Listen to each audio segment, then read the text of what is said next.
Bonjour à toutes et à tous et merci de nous rejoindre pour ce troisième numéro de l'émission Témoins de campagne sur Sciences Po Télé, la télévision des étudiants de Sciences Po. Aujourd'hui, notre invité est Monsieur Jean-Michel Apathy. Bonjour Jean-Michel Apathy, Bonjour. merci d'avoir accepté notre invitation. Vous êtes en charge de la matinale d'RTL et travaillez depuis un certain nombre d'années pour le grand journal de Canal+. Vous avez récemment été décoré du prix Philippe Caloni du meilleur intervieweur, après notamment Jean-Jacques Bourdin et Nicolas Demorand. Félicitations, on va en parler Merci. ensuite. Notre émission aujourd'hui sera consacrée au rôle du journaliste, des médias dans la campagne présidentielle. Mais comme d'habitude, on commence par une première partie consacrée au décryptage de l'actualité de la campagne présidentielle. Absolument, et l'actualité brûlante de la semaine dernière a bien sûr tourné autour de l'accord passé entre le Parti Socialiste et les Verts. Cet accord validé samedi 19 novembre par le Conseil fédéral d'Europe Écologie Les Verts semble en effet avoir posé plusieurs problèmes au Parti Socialiste et notamment à son candidat à la présidentielle François Hollande. Alors, 2 points ont surtout retenu l'attention cette semaine. Tout d'abord, le sort du MOX. L'accord entre Europe Écologie et les Verts prévoyait que la filière de retraitement de ce combustible nucléaire perdurerait jusqu'en 2017 pour sauvegarder les emplois. Et ce, malgré la volonté affichée par cet accord de réduire la part de l'énergie nucléaire en France. Mais le PS a supprimé en douce ce paragraphe de l'accord avant de l'y réintégrer suite à de nouvelles négociations prévoyant notamment des reconversions pour les emplois concernés. Second point, l'ONU. L'accord prévoit, si la gauche parvient au pouvoir en 2012, la création au Conseil de sécurité d'un siège européen, mais surtout la suppression du droit de veto des membres permanents de ce Conseil de sécurité. Or, François Hollande, candidat du PS, a affirmé que s'il était élu, il n'engagerait pas la suppression de ce droit de veto pour des pays tels que la France, pour préserver un élément important de la puissance diplomatique du pays. Et même Eva Joly semble insatisfaite par cet accord en affirmant, je cite, qu'il ne fait pas rêver. Finalement, il ne semble donc aller ni à l'un ni à l'autre des candidats à la présidentielle. Alors que vaudrait un accord entre deux partis si les candidats ne comptent pas le respecter? Le Parti socialiste est-il en train de mettre fin à la logique de parti qu'il avait élaborée notamment pendant la primaire afin de ne pas se laisser ronger par les ambitions personnelles de ses dirigeants? Cela va-t-il nuire, Jean-Michel Apathy, à la gauche ou au contraire présidentialiser le candidat François Hollande? À cette étape, ça a plutôt créé une forme de confusion. Et il n'est jamais bon quand on est candidat qu'il y ait des casseroles qui fassent du bruit autour de vous. Donc, accord mal négocié, mal expliqué, mal géré par la suite. Comme on est assez loin de l'élection, on va oublier, mais enfin, c'est pas très bien géré, ça c'est évident. Oui. En tout cas, l'UMP s'est fortement opposée aux propositions de cet accord, notamment sur l'ONU.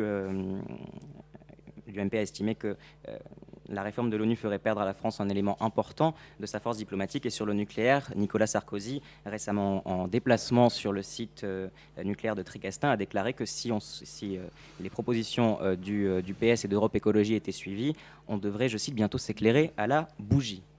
On continue avec la bataille au centre, puisque Jean-Louis Borloo avait abandonné début octobre la bataille au présidentiel pour ne pas constituer, je cite, un simple perturbateur dans l'élection présidentielle qu'il aurait été sans chance réelle de remporter, faute d'avoir réussi à rassembler la famille centriste. Mais ces bonnes paroles n'ont pas refroidi les ambitions de 2 autres candidats centristes, Hervé Morin et François Bayrou. En effet, Hervé Morin s'est déclaré candidat ce samedi 26 octobre, alors qu'il n'a même pas le soutien de la majorité de son parti, le Nouveau Centre. Crédité de seulement 1% des intentions de vote, Hervé Morin n'est soutenu que par 17 députés du Nouveau Centre sur 39. Quant à François Bayrou, il multiplie les prédéclarations en employant le futur. Je cite, « Je serai candidat », affirme-t-il dans Prise Directe jeudi 24 novembre sur TF1. Et il devrait se déclarer officiellement pendant la semaine du 5 décembre. On a donc exactement l'inverse de ce que voulait Jean-Louis Borloo, à savoir une grande fédération du centre unie derrière un candidat unique. Qu'est-ce qui sépare véritablement ces candidats et qu'est-ce qui peut motiver un Hervé Morin crédité de 1% d'intention de vote à aller à l'élection présidentielle? Franchement, on a du mal à le comprendre. Donc, je n'ai pas la réponse. Vraiment, rien n'indique qu'Hervé Morin ira jusqu'au bout de sa démarche. En revanche, François Bayrou, lui, est plus déterminé, persuadé que non seulement il a vocation à être un jour président de la République, mais qu'en plus, dans la circonstance particulière de l'élection qui se présente, il saura se créer un espace. Donc lui, sans doute, ira jusqu'au bout. Hervé Morin, non? C'est plus problématique, oui, je crois. Ce qui les sépare ensuite sur le fond, là, mon Dieu, il faut un spécialiste du centre, et moi je n'en suis pas un, donc je ne peux pas vous répondre. Et ça ne doit pas être très important ce qui les sépare. Est-ce qu'une primaire, à l'instar de ce qu'a fait le Parti Socialiste, n'aurait pas été judicieuse au centre, au vu notamment du succès médiatique qu'a été la primaire du PS? Une primaire aurait sans doute pu permettre, par exemple, à Jean-Louis Borloo d'affiner sa démarche et peut-être d'être finalement candidat. Mais comme personne n'était disposé à passer ce contrat-là, on se confronte et ceux qui perdent se retirent.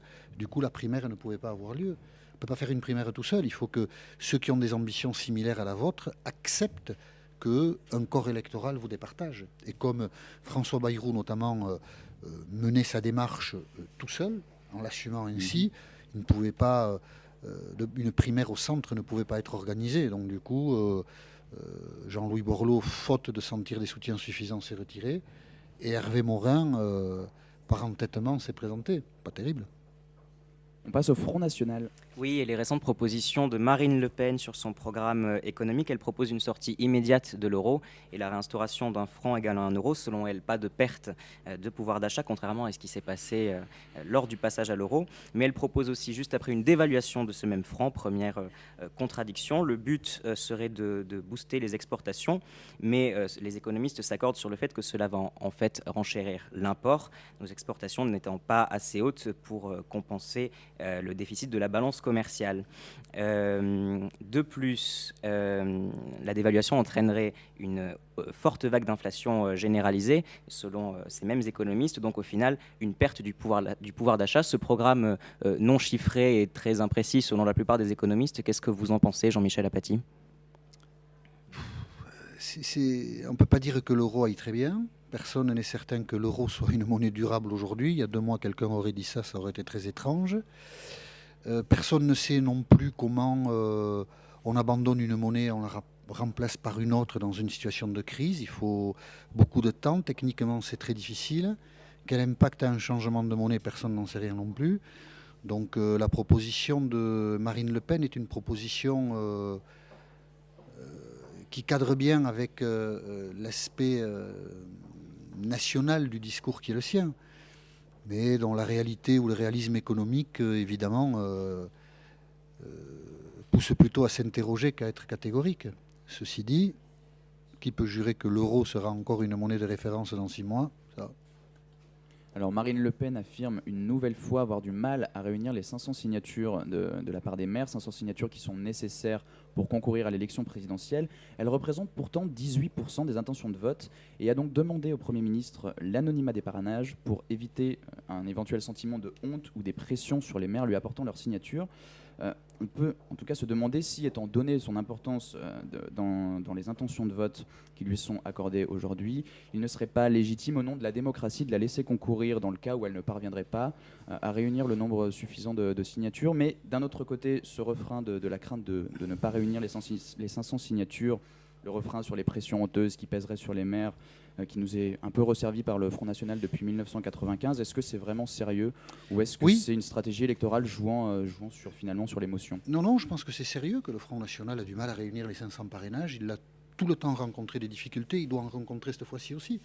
Simplement, on ne peut pas imaginer une élection présidentielle sans qu'un filtre existe pour faire en sorte que tout le monde ne puisse pas être candidat. Donc ce filtre, on a dit, c'est 500 maires, on pourra en trouver d'autres, ou 500 élus du moins, on pourra en trouver un autre, mais enfin celui-là existe.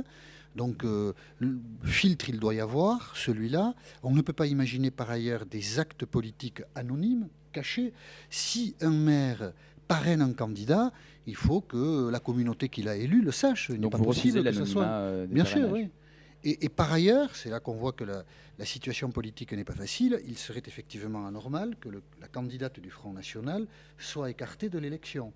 Donc on a là 3 paramètres qui ne sont pas forcément conciliables. Alors comment on résout le problème? Je ne sais pas, je pense que si à 3 semaines du premier tour, quand il s'agira de présenter ses parrainages au Conseil constitutionnel, le Front National n'a que 480 parrainages, ça sera un choc pour la démocratie française. Est-ce que le gouvernement doit faire une dérogation? Non, pas du tout. Non, même pour quelqu'un qui est crédité de 20% des intentions de vote? Impossible, ce n'est pas un sondage, quel qu'il soit, qui légitimera une décision du gouvernement de passer outre la loi, sinon ça n'a plus de sens. Ce sera un choc et comment on le gérera à ce moment-là, je ne sais pas, ça peut être une difficulté. Alors il faut espérer que le Front National aura ses parrainages.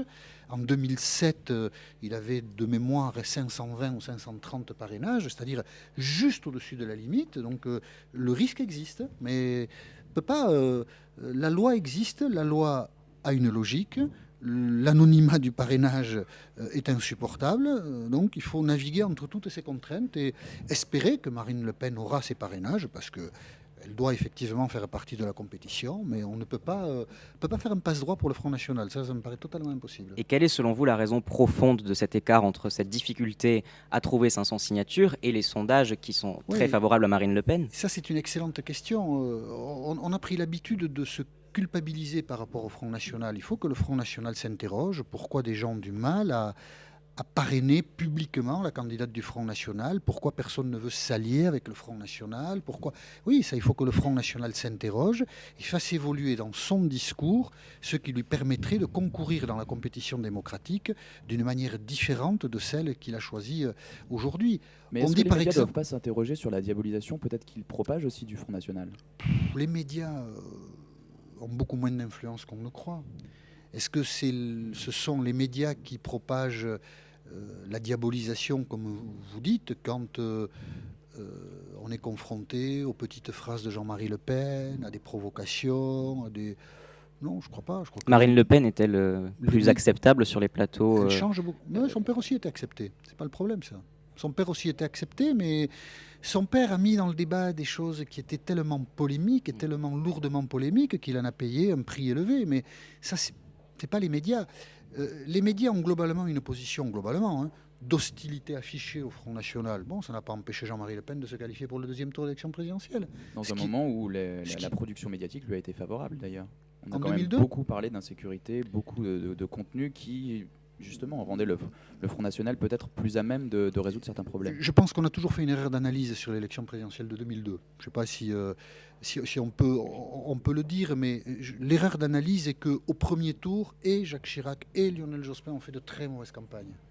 Et que, par exemple, Lionel Jospin, qui avait fait 7 millions de voix en 1995, en fait 4,5 millions en 2002. C'est-à-dire que la chute de Lionel Jospin est vertigineuse. Jean-Marie Le Pen, qui a toujours fait autour de 4 millions de voix, monte là à 4,8 millions, un peu plus. Mais il ne transperce aucun plafond, Jean-Marie Le Pen. Il ne profite pas d'un effet de campagne, il profite de la faiblesse, voire de l'indigence de ses adversaires. Ça n'est pas du tout des éléments de campagne qui ont mis Jean-Marie Le Pen en situation de capter beaucoup plus de suffrages qu'avant, c'est pas vrai. Une dernière petite question sur ce thème pour revenir à Marine Le Pen et à sa présence médiatique. Au Grand Journal, vous avez reçu récemment Marine Le Pen. Que pensez-vous de responsables de talk-show politiques très...